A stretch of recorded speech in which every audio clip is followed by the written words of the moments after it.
Good afternoon, everybody. We really pleased with the way our guys played in the first half of Saturday's game, and um, obviously had the game in pretty good control at that point. We were able to play a lot of players, and just feel really fortunate and glad to be in the position we are right now at 3-0. And we got a heck of a game coming up this week. Chuck Martin does such a tremendous job. They were the conference champion 2 years ago.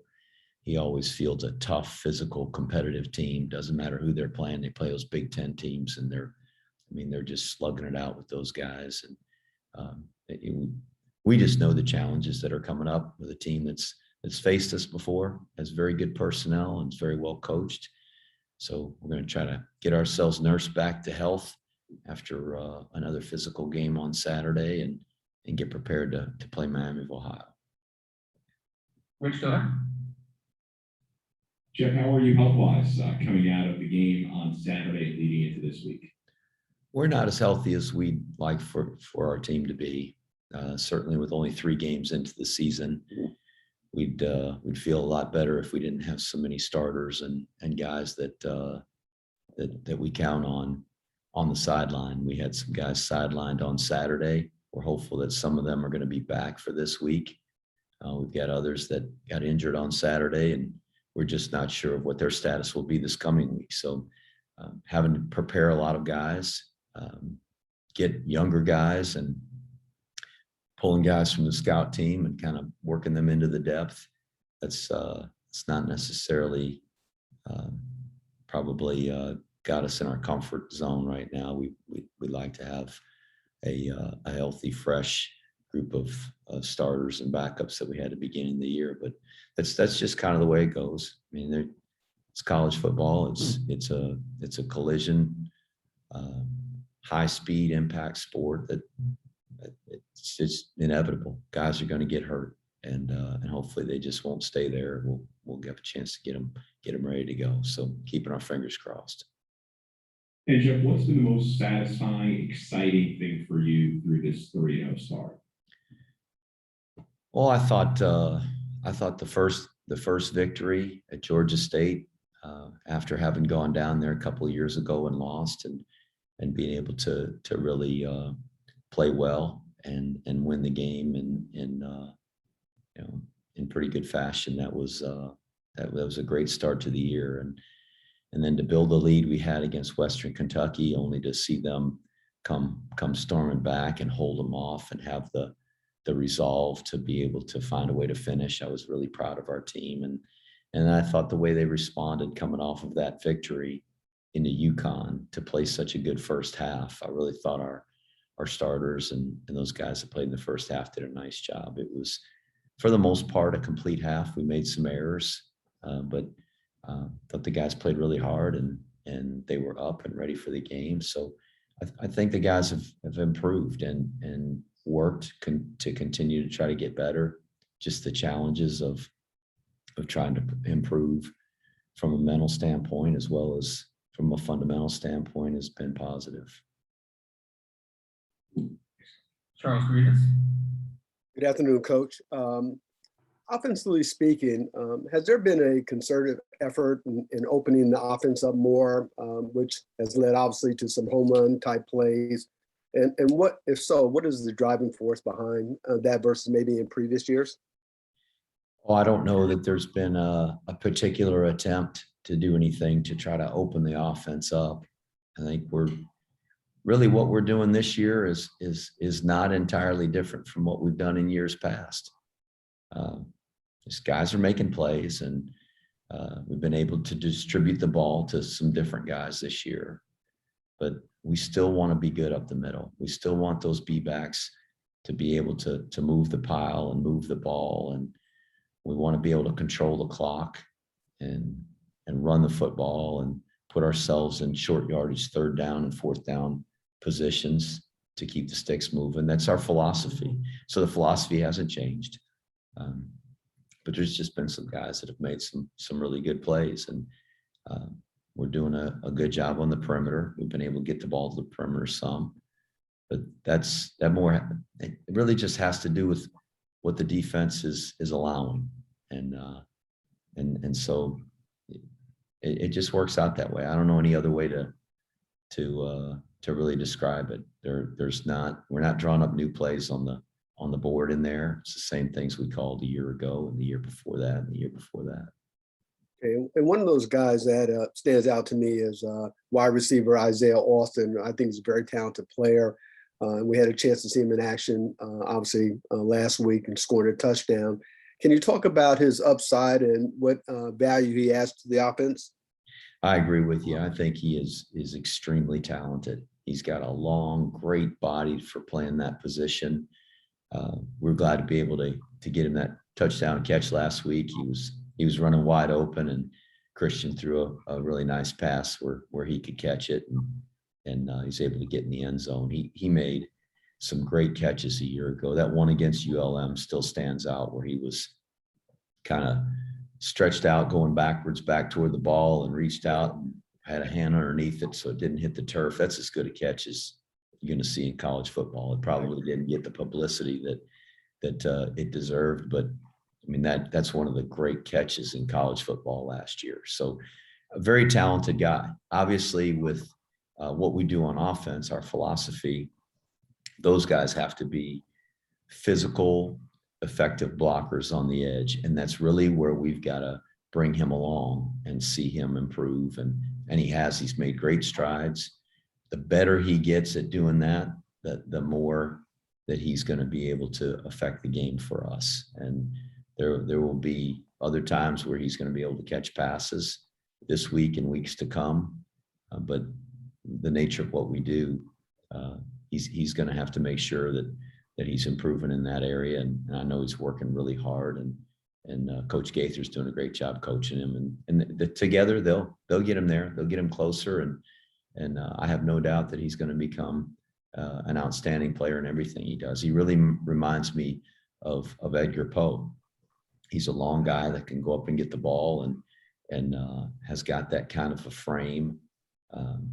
And I think he's probably, a guy that can make catches like that if he's given the opportunity, and he will. If he can become a blocker that's as effective as Edgar was as he got along in his career, and I think he's just going to be one of the best receivers we've had. Great. Thanks, Coach. Mm-hmm. Ken Grazer. Good afternoon, Coach. Good to see you. Just a question left over from Saturday. Christian Anderson obviously had a great day in the first half, but then Jamel Jones went in, led a couple of good drives in the second half. Jabari Laws got in a series at the end, but Tyler was held out Saturday. Maybe just take us through the play of the quarterbacks Saturday. I thought Christian played another really good game. He had a missed read in there that he'd like to get back, and it's hard to get all those exactly right. But he's doing a good job. He continues to improve. I think he's playing the best football he's played since he's been here. I hope that'll last. He's leading our team and making good throws when he has the opportunity. He's running the ball hard. I'm just really, really happy with Christian Anderson and the job that he's doing. He's a great kid, but he's really playing well. We wanted to get Jamel some work. Jamel is right now with Tyre out, he's the number 2 quarterback. So to be able to get him some work like we did was really valuable. And he did a good job. He'll improve the more he plays. Obviously played last year, then got hurt, wasn't able to play for several weeks. And really, as the season went along, because the way those games were going, didn't get a lot of time, if any, after he was injured. So it's been a while since he's had a chance to be in a football game. And I thought it was good to see him get in there and have to run the team. Absolutely. Now, just want to ask you about Miami's coach, Chuck Martin. You've played together at Millikan, I understand, and then he's had a great career. 48 wins in a row at Grand Valley State, and then OC at Notre Dame, and 25-9 in the MAC since 2016. Just tell us a little bit about Chuck Martin, your playing days together, and his career. Chuck's certainly a great football coach. He's got an unbelievable record. What he did at Grand Valley, I mean, that that's unreal. That was a dynasty. I mean, he coached with Brian Kelly, who then left to have his own great career at other colleges, and took over for Brian and just did a remarkable job. Chuck and I have been friends for well, I guess over 30 years. He was a year behind me in school. Tremendous athlete, started at free safety for us on the football team, started at point guard on the basketball team at Millikan, was our starting kicker. So, clearly he's a guy that it was a really good athlete. And I just remember Chuck being a guy that was one of those guys you could count on. He was always going to be in the right place, always doing his job. As I said, a really good athlete, a really smart guy, very, very in school, high intellect guy, but had a high IQ in football, understood sports and just led our defense. You watched him, he would be out there as you see over the years with great leaders, guys like Mike Singletary and guys like that are directing traffic and getting guys lined up. He'd be at the free safety position. He'd run up and move a defensive tackle and then get back there and play free safety. He knew the defense, and I really admired that in him. I didn't have that kind of IQ as a football player. I just played my position. He just understood football in a way that most of us, we wish we did. So he's that way as a coach. He's got a great feel for the game. He was a defensive coach for a long time. He's a defensive coach for Brian Kelly, and then he's the offensive coordinator at Notre Dame. So clearly has a great understanding of every facet of the game, and he's done a great job in that league. Won the league 2 years ago, and I know that the coaches in that league have great respect for him, and they should. Thanks, Coach. Ken McMillan. Hey, Jeff. Josh Lingenfelter had the great touchdown, the great catch and the run downfield the other day. Can you talk about how critical it is to get the tight ends involved in your offense? Oh, I think they're involved every play they're in there, blocking and creating seams for the running backs and quarterback. Josh is a really athletic guy. He runs pretty well for a big guy. I was glad to see him get a catch. We've had opportunities to get those guys the ball. Chris Cameron had a big catch in the bowl game last year, and so there's not any conscious effort to get the tight ends a catch or open up the offense as Charles had asked with different guys. It's just the way the game goes, and we ran a boot play. We've run that boot play in the past. We hit a week ago, we hit Brahim Murphy for a touchdown, and Chris Cameron was running wide open underneath him. Just the guy on top was wide open, so we hit him. So it's just one of those plays where he came open. He did a nice job of getting himself in a clearing. But Christian threw a really good ball on the run, and I'd hoped he would have a chance to get in there and score. It'd been nice to see him get a touchdown, but he'll get one here sooner or later. Can you talk about Josh's development? He was hurt last year, and he started out the season really. We were excited about him as a freshman, and he's a big physical guy, athletic, as I mentioned, very tough-minded. He's tough physically, and then he got hurt, so he essentially sat out the rest of the season. We're really pleased to get him back here this year, and I've been excited about seeing him and just the development over last year, being in the weight room all year. Chris Cameron has really improved. So it's been a great competition there between those two guys to be the starter. And there's been times where we've been able to put both of them in the game together. Mm-hmm. I know it's a lighthearted question, but Christian's mentioned the last 2 weeks that Brahim was urging him to throw him a touchdown ball. And then Christian made a reference that the tight ends were saying, "Hey, throw to us." So what's that like in the locker room? I mean, I'm sure there's some good-natured fun. I don't know. They're having fun. as long as they're having fun, that's good with me. Thanks, Jeff. Sal, go ahead. Hey, Coach, you mentioned Wilson Cato and Shakori Williams on Saturday as effort that you were pleased to see in the second half. Were there any other players in the second half that, whose effort stood out there in the final 30 minutes? I mean, I thought all those guys were playing hard. They were playing behind a lot of guys that hadn't played as much.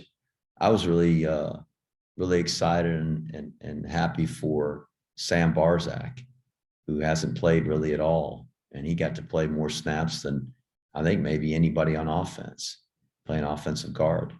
So he's a tough guy. He's really improved. He was a guy that originally we weren't even going to bring back to preseason camp. But the effort that he put in over the summer and how hard he worked, and really, I think what he means to this team in terms of his energy and his leadership, he earned the opportunity to come back to camp, and he's made the most of it. So I was glad to see him in there on offense. Defensively, I thought Jimmy Charlo, that he missed the tackle on the touchdown run, he's gaining a lot of confidence, and seeing him play some snaps on defense is good. We got a guy, Tavares Pearson. He's a senior. Tavares, we cut Tavares 2 years ago, and he came back to the walk-on tryout this preseason camp. Or I guess it was last spring he came to the walk-on tryout. We kept him out there in the spring, and we basically just said, hey, we're going to evaluate you in the fall and preseason camp. And with our depth the way it is, we kept him, and he got into the game on Saturday, and he made a couple of big hits and played on special teams. I was so glad for a guy like that. That's, he's been around here, at West Point for 4 years, and where you just don't know. He didn't think he was ever going to get to play. He came back to the tryout, and though he's not a starter, he's not a guy kind of in the mix at the top. He got a chance to get in there and get some plays on Saturday, and really took advantage of the opportunity. So there's several guys. I can go up and down the line. We played so many backups in the game in the second half, even in the first half on Saturday. Get those guys in the game and give them a chance to play was really valuable. And it's fun to see them get out there and be able to be rewarded for all of the effort that they put in. Those guys talk about, throw me the ball and having fun. It should be fun. That football is fun. I had fun playing college football, and we're doing our very best to make this experience the best experience those guys have ever had in sports. So it should be fun. It's a lot of hard work, and we invest a lot. It's serious business, but it should be fun. And I think those guys being able to play on Saturday, because they're getting their opportunity, they're playing really, really hard, and their effort is good. And I'm sure they enjoy the experience and being able to be in the game. Ken McMillan. Jeff, can you just give us your early thoughts on Miami, what they bring offensively, defensively? Oh, physical, athletic. They've got great personnel, as good as anybody in that league. So they do a great job recruiting. If you look at their roster, it's not just guys from 50-mile radius, and there's enough players in the Cincinnati area and Southwest Ohio. That's a great recruiting area. When I was a really young assistant, I went to Cincinnati to recruit, and it was a Tuesday night, and I don't know, late December or January, and there was a recruiting fair where they would have coaches that would come together and talk about their prospects and hand out VHS tapes. And I mean, there's 100 different colleges there on a Tuesday night in the middle of recruiting. That tells you in Southwest Ohio how many players there are. And that's Cincinnati and Dayton and all those surrounding communities down there. Great football, really important to the players and coaches and the high schools down there. So they've got a lot of prospects in that area, but they also recruit their state and the surrounding states, the Midwest, very effectively. And because the prestige of that institution, they're able to get outside of what will maybe be considered the MAC recruiting footprint and recruiting guys from Georgia and Florida and places like that. So just really impressed with their personnel and guys, I've talked about how much I respect Chuck as a coach and the job that their staff does. Jeff, just to follow on Charles' question from earlier, where do we stand with some of those injuries? Because I think you mentioned last week that Tyre and Tyson Riley were just about ready to play, but they didn't play the other day. And Just didn't feel like they were ready. mhm. Okay, and then CBS mentioned that Sean Eckert might be out for the season. He is. He hurt his knee in the Western Kentucky game, unfortunately, and he'll be out for the year, which I hate. He's playing his best football. He's a senior. He's grown so much and physically improved his physique so much to be able to do all the things that we ask as a blocker and as a receiver. And he's playing special teams, and it's a devastating injury for him. And you know, just sad to see that season and his career come to an end like that. Yeah, I'm guessing that some of these players should be coming back from these injuries from the last 2 weeks, but anybody else out for the year or most of the rest of the year that you can tell us? No, Caleb John, we talked about him against Georgia State when he got hurt. He's out for the year, he and Sean Eckert, but those are the only two that right now that have been hurt in the first 3 games that are not going to be able to return this season. Thanks, Jeff. We'll do a few more for Coach. Ken Kreitzer.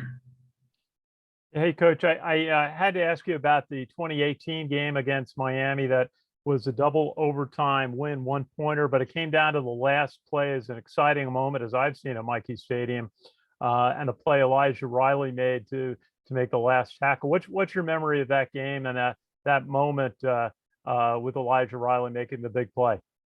That was a great game, and you know, I think I remember the first overtime as good as I do the second. And they did a nice job stopping us. They kicked a field goal to go up by 3 in the first overtime. We had a couple plays that I thought were going to pop out of there and score and end it, and it didn't. And then they stopped us on a first down, got us in a negative yardage play on second down. We had a false start penalty that got us in a long yardage situation, and Abercrombie had to come in and kick a long field goal just to tie it up. And then in the second overtime, we drove it down there and scored. Woolfolk made a great run from, I don't know, 6 or 7 yards out. There was a face mask penalty, and then Woolfolk pounded it in there on the next play. And we went to overtime. We got them stopped on a 2-point conversion. They, you know, to their credit, they went down and scored and were down a point, and the 2-point conversion, and their guy scrambled, and that quarterback, what a competitor he was. I was as impressed with him as a competitor as maybe anybody we faced. Just his mental toughness and his effort and how hard he battled. So impressed with that young man. And so we had him stopped, and he scrambled around, and we kind of half came out of coverage, and he's fallen down and having the wherewithal to understand that if he doesn't give his team a chance, that the game's going to end. And he heaves the ball toward his running back, who somehow catches it. And Elijah Riley comes from the other side of the field to make the stop. There were guys in the area, but I absolutely thought the kid was going to score. And Elijah came from across the field and made a great play. And it was a thrilling victory, one of many that year. But that was as good a win as we had.